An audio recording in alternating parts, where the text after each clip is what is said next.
TIFU by helping ruin my son's life. My son has been in college since last fall. Last November, my 16-year-old stepdaughter brought up allegations that my son had osed her repeatedly for several years. I confronted my son, and he categorically denied it. But I knew that, even though he was my son, I could not defend him for such an awful act. My wife and I reported him to the authorities.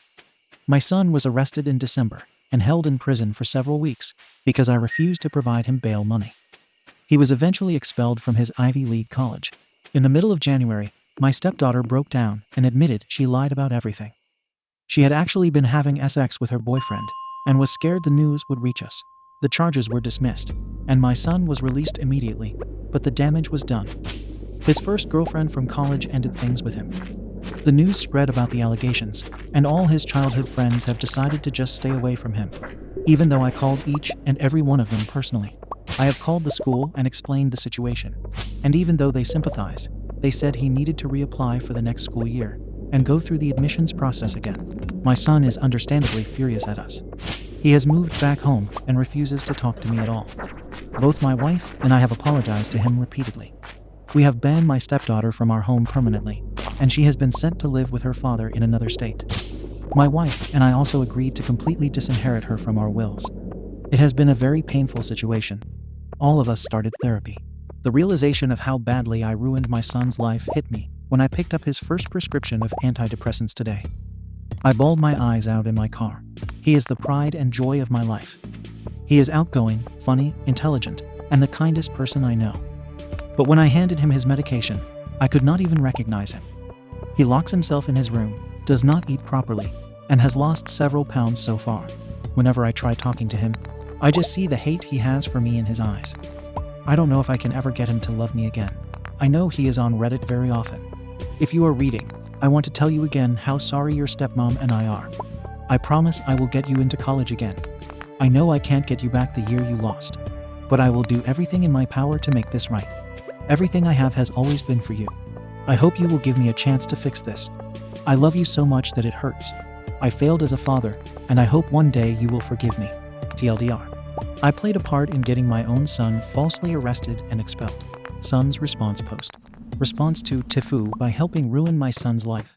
This is an extremely touching experience regarding my father, who believed his stepdaughter over me, his own biological son. My dad named me T in his Reddit post, but I want to explain my side of the story that my dad didn't include before he deleted his account due to the backlash.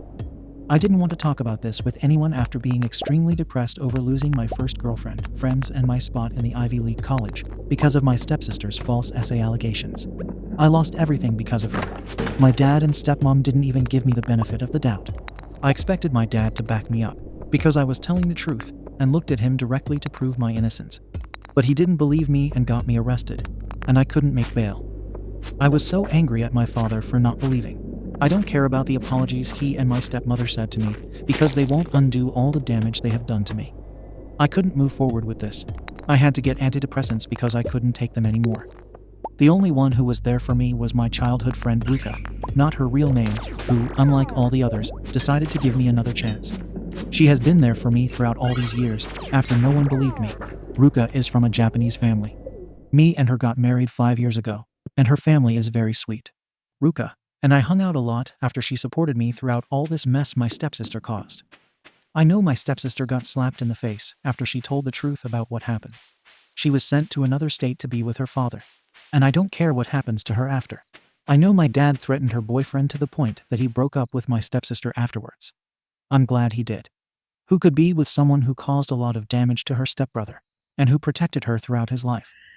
Ruka told me one day that she was moving back to Japan, and I was sad that she was going to leave and I was going to be alone again, but she told me to come with her.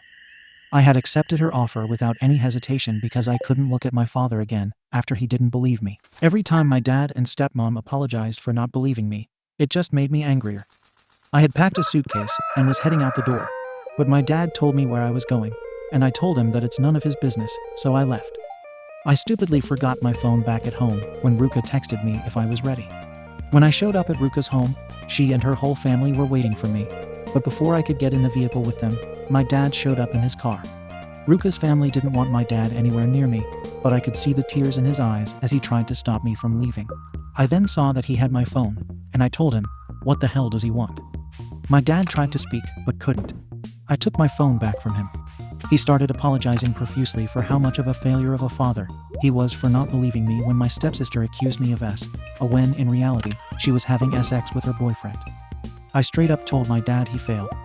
I couldn't hold back the tears, and I cried as well.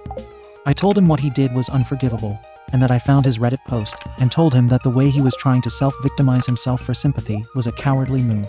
I told him why he did not believe me. I thought he had my back. My dad couldn't usher in the word to give a response. I berated him and called him every name in the book. I told him that everyone hated me because of my stepsister's lies, and I still had a broken heart after my first girlfriend left me because of my stepsister's false accusations. Everyone I know and used to be friends with called me a monster. I told him that I'm going to move with Ruka's family because I couldn't stand him anymore with his empty apologies that meant nothing to me. It just made me angry. I told him nothing would change my mind after my image and reputation among people I knew were destroyed because of my stepsister. He begged me tearfully not to go, and even dropped to his knees while crying. Ruka quietly told me that I should forgive him. I told her I didn't want to because everything I did before all of this went down was for my dad's sake to be proud of me. I did everything for my father and did my best to impress him after working hard to get into the Ivy League college. I told my dad I didn't see him as my father anymore, and that he should find someone else because my father unalive when he didn't believe me when I was telling him the truth the entire time.